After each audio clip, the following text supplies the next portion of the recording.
शादी दो लोग नहीं, दो आत्माओं का बंधन होता है। यह एक ऐसा बंधन है जो जीवन के हर उतार चढ़ाव में साथ निभाने का वादा करता है। यह वादा है साथ निभाने का, प्यार का और एक साथ भाग्य लिखने का, हर दिन हर पल एक दूसरे के साथ खड़े रहने का। लेकिन सोचो, अगर पुराने ग्रंथों में सिर्फ खुश शादी के राज ही नहीं बल्कि पति के लंबे जीवन का रहस्य भी छुपा हो? क्या हो अगर इन ग्रंथों में छुपे ज्ञान से हम अपने जीवन को और बेहतर बना सकें? गरुड़ पुराण, जो एक बहुत ही महत्वपूर्ण हिंदू ग्रंथ है, हमें बताता है कि एक पत्नी के कर्म कैसे उसके पति की उम्र पर असर डालते हैं। यह ग्रंथ हमें सिखाता है कि कैसे एक पत्नी के अच्छे कर्म और समर्पण उसके पति के जीवन को लंबा और सुखमय बना सकते हैं। यहां हम अंधविश्वास की बात नहीं कर रहे हैं, बल्कि पुराने ज्ञान के गहरे मतलब को समझने की कोशिश कर रहे हैं। यह ज्ञान हमें सिखाता है कि कैसे हम अपने रिश्तों को और मजबूत बना सकते हैं।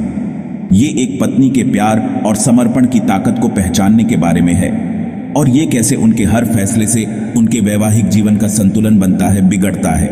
ये कहानी है उस शक्ति की जो एक पत्नी के हाथों में होती है और कैसे वह अपने पति के जीवन को बेहतर बना सकती है।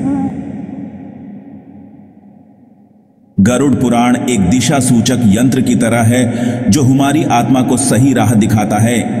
इसके श्लोक हमें शादी के बारे में बहुत कुछ सिखाते हैं। ये बताते हैं कि एक पति की भलाई के लिए पत्नी का क्या रोल होता है। इन बातों को किसी और नजरिए से ना ही देखना चाहिए, बल्कि एक पत्नी होने की जिम्मेदारी समझने के लिए इन्हें याद रखना चाहिए। जैसे एक पति का धर्म है अपनी पत्नी की रक्षा करना, वैसे ही एक पत्नी का कर्तव्य है कि वो अपने कर्मों से अपने पति की रक्षा करे। पत्नी के प्यार और समर्पण का सबसे बड़ा उदाहरण है करवा चौथ का व्रत। इस दिन पत्नियां अपने पति की लंबी उम्र के लिए बिना कुछ खाए पिए प्रार्थना करती हैं। गरुड़ पुराण कहता है कि अगर यह व्रत टूट जाए तो पत्नी जो अपने पति को सुरक्षा देती है उसमें दरार आ जाती है।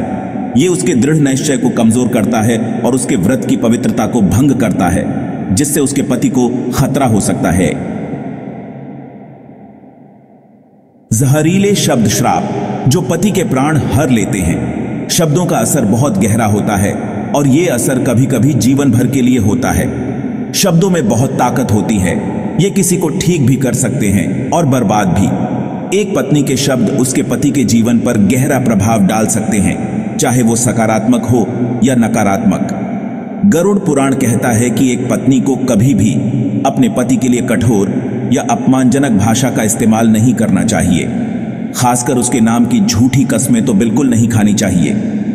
ऐसा करने से न केवल रिश्ते में दरार आ सकती है, बल्कि पति की जीवन शक्ति भी कमजोर हो सकती है।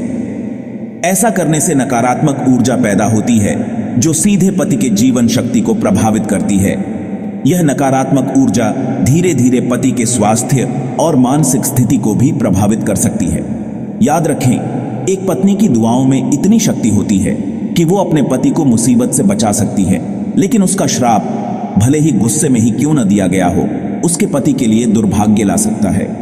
इसलिए हमेशा सोच समझकर शब्दों का चयन करें और अपने पति के लिए सकारात्मक और शुभकामनाओं से भरे शब्दों का ही प्रयोग करें।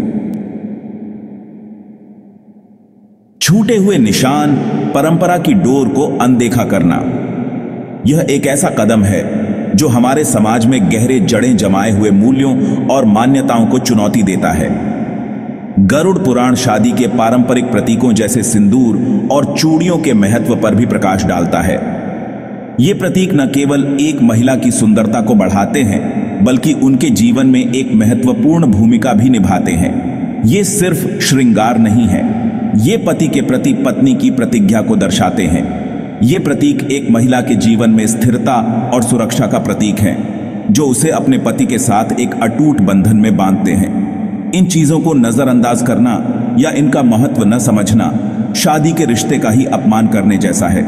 यह एक ऐसा संकेत है जो यह दर्शाता है कि हम अपने सांस्कृतिक धरोहर को भूल रहे हैं। यह इस बात का प्रतीक है कि एक पत्नी अपने पति की जीवन शक्ति के रक्षक और पोषक की भूमिका से खुद को दूर कर रही है और अपने जीवन में नकारात्मक ऊर्जा को आमंत्रित कर रही है। यह न केवल व्यक्तिगत स्तर पर बल्कि सामाजिक स्तर पर भी एक गहरा प्रभाव डालता है, जो हमारे पारंपरिक मूल्यों और मान्यताओं को कमजोर करता है।